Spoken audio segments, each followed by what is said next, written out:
ada sedikit hal yang mengganjal di diri saya. Eh, Hal seperti apa ya Bu?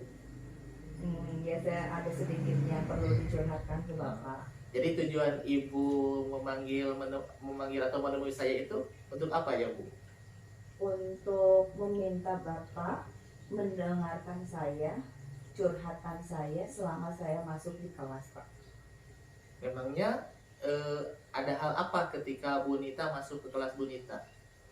Ada sedikit kejengkelan Pak tentang anak-anak saya, Pak. Bisa diceritakan seperti apa itu Bu? Seperti yang Bapak tahu kan saya tuh sekarang sedang jadi CGP ya Pak ya. Sudah memulai masuk ke modul 2. Di modul 2 itu kami diajarkan tentang pembelajaran diferensiasi Pak. Dan saya langsung mempraktekkan itu untuk anak-anak saya. Ternyata saya kira berhasil Pak. Saya jadi orang yang gagal untuk menerapkan itu Pak. Dari mana Bu Nita tahu bahwa Bu Nita gagal dan tidak berhasil? Saya lihat anak-anak saya kurang begitu antusias Pak. Seperti apa? Emang pembelajaran diferensiasi yang ingin Bu Nita sampaikan yang menurut Bu Nita berhasil itu seperti apa? Saya kan sudah mengikuti alurnya ya Pak ya, bahwa anak-anak itu dikelompokkan dulu berdasarkan minat dan profil belajar mereka. Saya sudah bikin angket untuk mereka, terus mereka isi angket itu dan saya kelompokkan. Untuk pengelompokannya saya memang memberikan banyak keleluasaan kepada anak-anak, siapakah di antara mereka yang memilih kelompoknya. Tapi dengan catatan sesuai dengan profilnya itu. Kenapa saya melakukan itu? Karena kan saya berpikir kalau anak-anak sudah ada pada circle yang sama, mungkin anak-anak akan merasa nyaman dan dalam pembelajaran saya. Terus ketika misalkan Bu Nita kan tadi sudah membuat circle ya anak-anak, misalkan kalau yang visual dengan visual, audio dengan audio gitu, seperti itu, apa yang terjadi pada mereka ketika pembelajaran berlangsung? Ada beberapa di antara mereka yang memilih teman yang sesuai dengan circle-nya, dengan kelompok yang sama. Mohon maaf ya Pak ya, kan memang di kelas itu sudah ada beberapa kelompok, ada 3 kelompok, atas, tengah, dan bawah. Nah, saya sih sebenarnya berharap dengan memilih teman sendiri itu mereka bisa menentukan dirinya. Saya harus ada secara gabungan antara kelompok atas, tengah, dan bawah. Tetapi ternyata pada kenyataannya mereka itu yang atas dengan yang atas, yang tengah dengan yang tengah, dan yang bawah dengan yang bawah. Dan dari sana saya jadi merasakan bahwa ada kesenjangan saat pembelajaran, saat pengumpulan tugas dan antara kelompok atas dengan kelompok bawah, sehingga saya merasa pembelajaran saya benar-benar tidak berhasil Pak. Kalau menurut Bu Nita ketika sudah pembelajaran pengelompokan seperti itu, ada tidak menurut pemikiran Bu Nita bahwa saya itu melakukan pembelajaran ini tapi ada kesalahan gitu, mungkin pernah tidak menyadari bahwa kan misalkan bisa seperti itu kan, misalkan yang atas dengan yang atas tetap, yang bawah dengan yang bawah, yang tengah dengan yang tengah, berarti kan secara otomatis mungkin ada tidak pembelajaran yang dilakukan oleh Bu Nita yang menurut Bu Nita itu ada kesalahan, tanda kutip kesalahan. Sepertinya itu. Tadinya saya kan memberikan keleluasaan kepada mereka untuk sesuai dengan kelompoknya agar mereka merasa nyaman dan tenang gitu saat mereka belajar. Tetapi ternyata saat kelompok atas bergabung dengan kelompok atas, Masya Allah itu berhasil sekali. Kelompok tengah dengan tengah juga sama. Tetapi beda kenyataannya di kelompok yang bawah. Di kelompok yang bawah itu mereka lebih banyak saat berdiskusi itu mengobrol, menceritakan hal-hal yang memang tidak semestinya mereka ceritakan saat pembelajaran. Menurut Bu Nita itu kan emang kan kalau misalkan kalau kita bisa lihat kan kalau yang atas berarti kan otomatis mereka itu selalu berpikir dengan pelajaran ya Bu ya, mengerjakan tugas dengan baik. Tapi kan kalau yang di bawah otomatis kan mereka ketika di belajar kelompokan gitu ya, dikelompokkan pasti mereka ingin itu ngobrol ya Bu ya, seperti itu. Nah mungkin ada tidak sih yang Bu Nita pikirkan untuk bisa merubah gitu ya, karena kan misalkan yang tadi pembelajaran diferensiasi yang Bu Nita lakukan ternyata ada beberapa hal yang masih bermasalah gitu ya, yang tidak berhasil. Apakah Bu Nita ada tidak misalkan strategi yang lain yang belum pernah Bu Nita lakukan ke kelas Bu Nita itu untuk bisa merubah situasi yang tadi Bu Nita sebutkan tidak berhasil itu? Iya. Sebelumnya saya pernah mencoba untuk fokus terhadap kelompok bawah itu Pak. Untuk kelompok atas dan menengah saya sedikit-sedikit sudah mulai melepas karena mereka memang sudah benar-benar bisa sendiri dan mandiri. Nah yang kelompok bawah itu saya sudah dekati, saya sudah hadir penuh untuk mereka, saya sudah banyak menuntun mereka dalam diskusi atau pembelajaran, tetapi sepertinya itu belum efektif juga Pak. Mungkin langkah yang akan saya ambil ke depannya, saya akan mengganti kelompoknya lagi. Menurut Bapak bagaimana ya? Ya itu bisa dicoba ya Bu ya. Meskipun kan kita kan dalam kegiatan pembelajaran itu kan ada yang namanya trial dan error, mencoba dan mencoba, meskipun gagal kan ada coba lagi coba lagi. Karena kan untuk mencapai suatu formula yang bagus itu kan butuh proses ya Bu ya, butuh proses. Ketika Ibu misalkan dalam proses yang satu yang A gagal, maka Ibu bisa ganti ke yang B. Itu bisa dicoba ya Bu, itu bisa dicoba. Mana yang menurut Ibu nantinya, insya Allah Ibu akan menentukan mana strategi mana yang bisa digunakan untuk kelas Ibu tersebut. Dan tadi yang Ibu katakan kan ketika Ibu misalkan fokus di yang bawah, bagaimana itu pengaruhnya ke pembelajaran yang Ibu hadapi saat itu.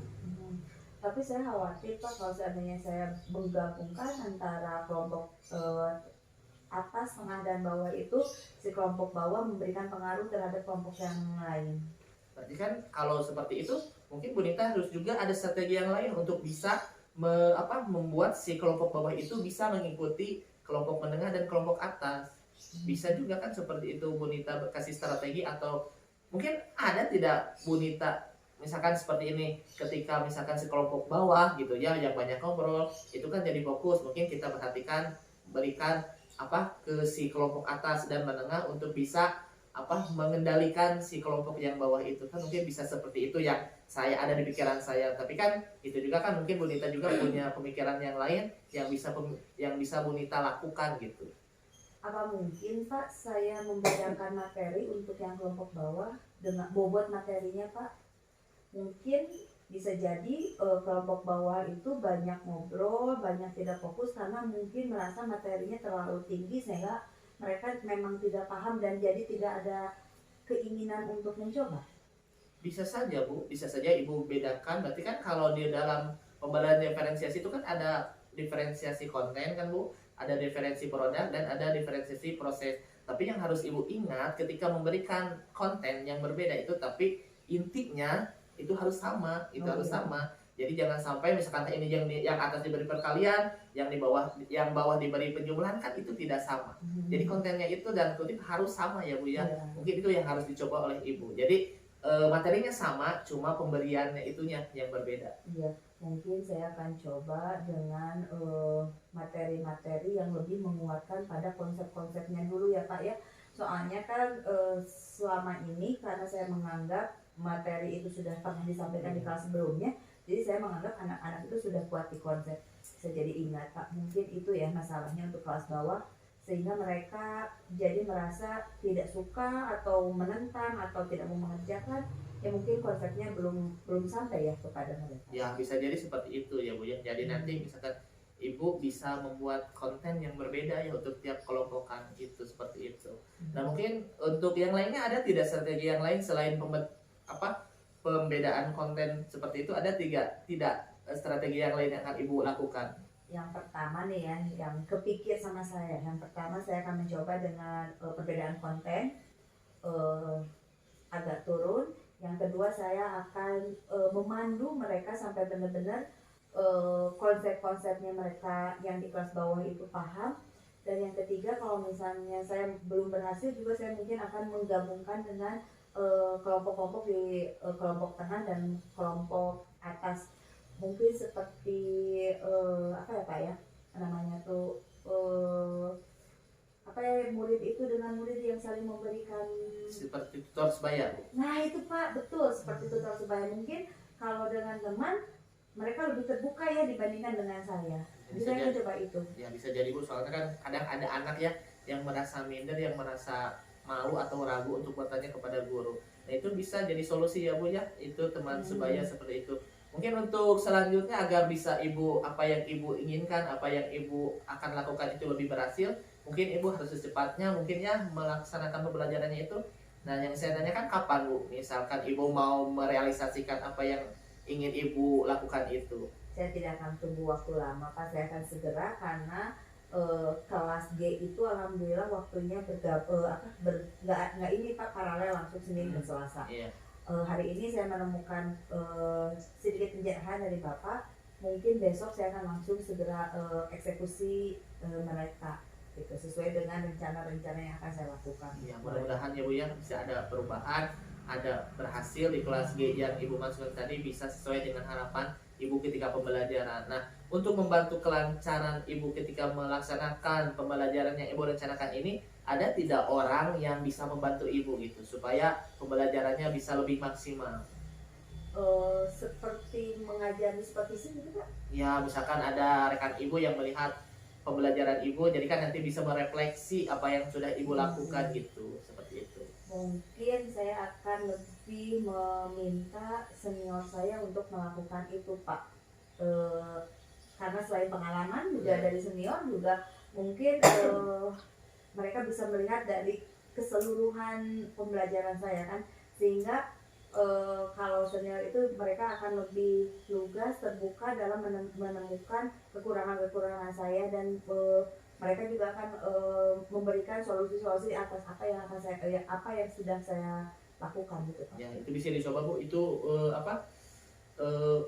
bagus, itu saran strategi yang bagus yang akan Ibu lakukan. Itu bagus meminta rekan senior, apalagi yang sudah senior ya Bu, karena yang senior itu kan pengalamannya lebih banyak gitu, terus kemampuan strateginya juga mungkin lebih banyak juga, nanti Ibu bisa juga belajar dari mereka. Mungkin itu Bu yang bisa Ibu lakukan untuk menanggulangi masalah-masalah yang Ibu hadapi saat ini. Iya Pak, terima kasih ya Pak ya, saya kembali bersemangat nih. Jadi pengen cepet besok Pak saya ketemu sama kelas. Alhamdulillah kalau sudah bersemangat. Mungkin ada lagi yang ingin Ibu ceritakan yang lainnya, masalah yang lainnya mungkin? Enggak sih Pak, tapi mungkin saya akan segera memberikan laporan juga ke Bapak ke depannya apa yang sudah saya lakukan di besok hari, terus akan memberikan juga informasi ke Bapak tentang arahan-arahan seperti apa yang sudah saya lakukan saat melihat atau mensupervisi saya di kelas. Iya, bagus Bu. Nanti juga apa yang Ibu dapatkan dari rekan-rekan Ibu yang senior bisa juga kan menjadi pelajaran buat saya gitu. Jadi nanti kita bisa sama-sama belajar, bisa sama-sama lebih mengefektifkan pembelajaran di kelas agar apa yang diinginkan, apa yang diharapkan bisa tercapai dengan maksimal ya Bu ya. Ya, amin, amin. Nah, pokoknya Ibu tetap semangat, tetap tersenyum, jangan sampai ada masalah Ibu jadi galau ya Bu ya, seperti itu. Apalagi kan Pak ya, kalau memang di kelas kita lagi senang-senang aja, lagi bahagia-bahagianya ada anak-anak yang seperti itu, otomatis kan merubah suasana hati kita saat mengajar Pak ya. Iya, nanti mah jangan Bu ya, tetap saja semangat ya. Iya, Ya mungkin cukup Bu. Insya Allah cukup Pak untuk saat ini. Ya, terima kasih Ya, sudah memberikan curhatan hatinya kepada saya. Mudah-mudahan di ketemu berikutnya saya mendengar curhatan Bu Nita yang lebih baik, yang lebih menggembirakan ya Bu ya. Siap Pak, terima kasih Pak. Ya. Makasih ya Pak ya sudah meluangkan waktu untuk saya Pak ya. Ya, sama-sama Bu Nita.